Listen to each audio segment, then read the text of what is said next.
I got released from prison. I got downgraded from category A to... Tell me what your first instance of jail is. What was it like? Where did you go? I went to Belmarsh Special Secure Unit. That's a special secure unit that was the jail within a jail. Yeah. That they got rid of. Like Colditz. Yeah, it was the main... Flashing, I've still got it.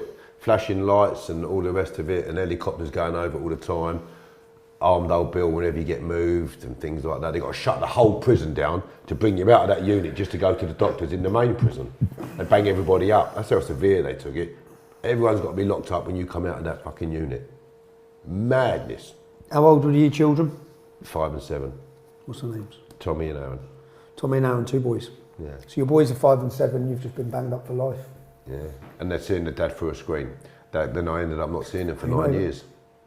Fuck off. Fucking broke me heart. Well, as that maximum security, you weren't allowed contact? Oh, not touching anybody.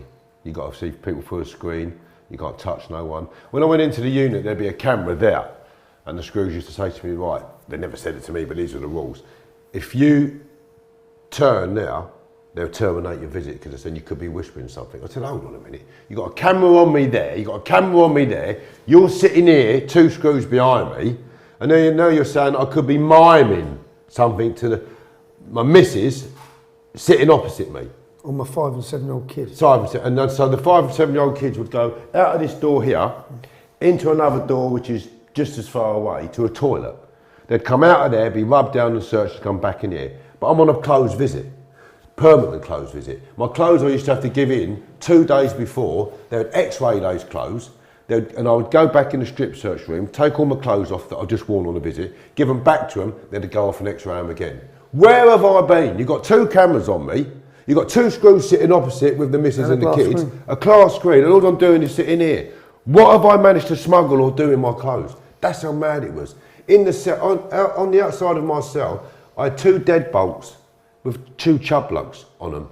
And they come off, and then it's electronically controlled by a room outside of the unit. So they're pushing the intercom so you can open up cell 7 or whatever the cell was at the time that I was being moved into, because you move cell twice a month in there when you're in the units, then the units anyway. And what effect does that there, what's that have? Well, on a father?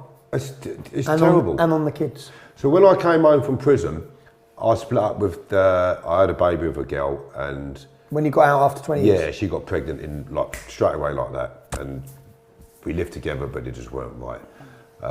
She stopped me seeing my son, and I had a breakdown over it because when I went to see a psychiatrist about it, he said, all the pain that you've suffered from not seeing your other 2 boys for those years, it's come out now. It's come out again, because you didn't see your dad as a kid. You've got your dad's pain, your kid's pain, and it's just all been released now. And it broke me. In fact, I had a successful business. I turned over 1.7 million off of one company, and I had quite a few. But once you come out of jail? Yeah, within a year I built a company up, and I had quite a few staff working for me. I've still I'll go through all that. I want to bring it. I'll go through all that because that's a success story. You're obviously an entrepreneur. Well, I have a go, but from day dot. I'm having a go. Yeah, I have a character. But when those years, you've done 9 years of only seeing your children behind the glass screen.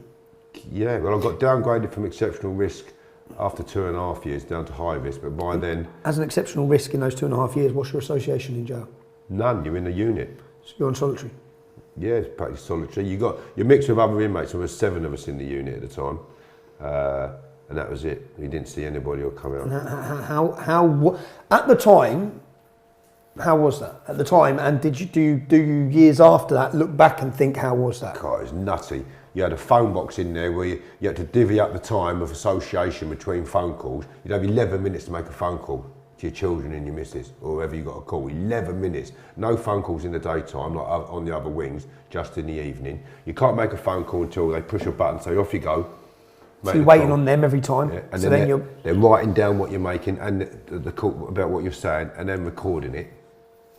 And then on the cell, you're checked every 20 minutes.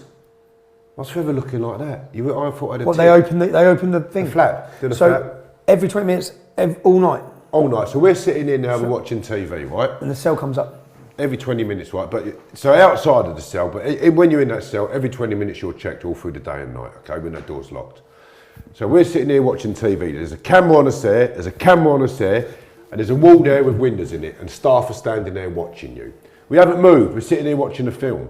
Every 20 minutes in the daytime, It's all psychological days. they come in, walk around you, go up to the bolts and bars that they've just done 20 minutes before, bang the bolts and bars, look behind the TV, look in the bin, walk back out, stand up there and watch you. And in 20 minutes they come back in and do the same thing again.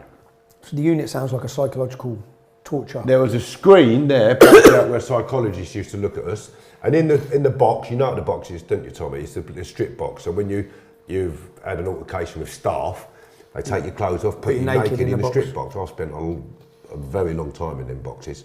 And I lost track of days in there. And they meant to be... You lost track of days sitting naked? Just day and night. So you're shivering at night because the sun goes down. You've got sores on your body because you've got nothing to sit on that's soft, it's concrete. And it's meant to break you because you're naked. Eventually you get so used to it. But does it break you? No, it never broke me. Do you think the public are aware of this sort of punishment that goes on within the prison system? No, but in that box was a parapet wall with a perspex ceiling where psychologists could walk around and write down on you while you're sitting there like you're a study? Studying you. Studying how you react to the torture? Studying to the torture, yeah. It was terrible. Just looking at them, you fucking... Yeah. And it would be terrible if you'd executed someone. Anyway, the punishment would be terrible. But how is the level of your feeling of injustice, father of two, taken away, sitting, going through this? I was so angry. That's angry at who? The system. And anybody who was no good. And if you're angry at the system, I guess that means you're rebelling, so you're not having a clean sentence. Not at all. I was fighting with staff all the time, and other cons who were known to be wrong uns or smell about them. I had great problems with them arseholes. Or they had problems with me.